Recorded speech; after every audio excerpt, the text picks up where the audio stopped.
यहाँबाट जाने बित्तिकै सबैभन्दा पहिला कुरा चाहिँ तपाईँको मम ड्याडलाई पनि भनेर तपाईँको रुम चेन्ज गर्नुहोस् पहिला।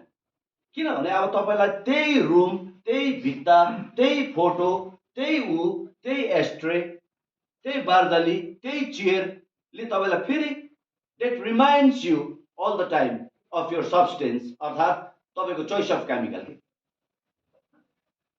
तपाईँको त्यो चेन्ज गर्नुहोस् पहिला। यदि तपाईँलाई सही हुनु मन लाग्छ भने रङ रोदन पनि गर्नुहोस्, अथवा रुम मिल्छ भने ड्याड ममको छेउछेउको रुममा बस्नुहोस्, टाढा नबस्नुहोस् तपाईँलाई बच्नु मन छ भने। अनि रङ रोदन पनि गर्नुहोस्, पर्दा सर्दा नयाँ हाल्नुहोस्। अनि तपाईँ आफ्नो गोल ओरिएन्टेड छ कि छैन त्यो पनि पहिला पत्ता लगाउनुहोस् आफूलाई। गोल ओरिएन्टेड भनेको मतलब कि तपाईँलाई रिकभरी चाहिन्छ।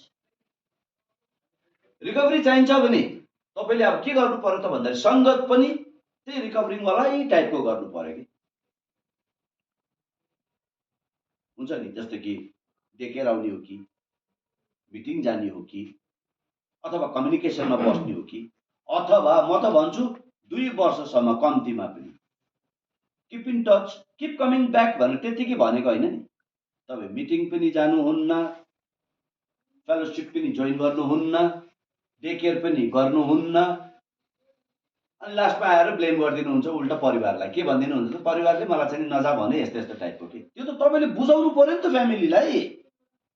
No dad, I have to remind myself कि I'm an alcoholic, I'm an addict, so that's why म त्यो ठाउँमा जानुपर्छ। बिजनेस, काम, पढाइ आफ्नो ठाउँमा छ, के भोलिन्टियरी वर्क भन्ने कुराहरू हुन्छ नि, त्यो पनि त मैले गर्नु पर्यो नि त, परेन? अनि च्यालेन्जेस कसरी आउँछ भन्दाखेरि हामी कम्पेयर गर्छौँ अरूलाई। फलाना यस्तो, ढिगाना यस्तो, फलानालाई यस्तो गर्यो, मलाई चाहिँ गर्दिएन कि। अनि घुमाइ फिराइकन फेरि त्यो सब्सटेन्समै आउने। ल भएन कतिपय कुराहरू, घुमाइ फिराइकन त्यो सब्सटेन्समै चाहिँ किन आउनु पर्यो भनेको मतलब के क्लियर भयो त भन्दा तिमीले एडमिटै गरेको छैनौ तिमी पावरलेस छौ भनेर। तिमी मान्दैनौ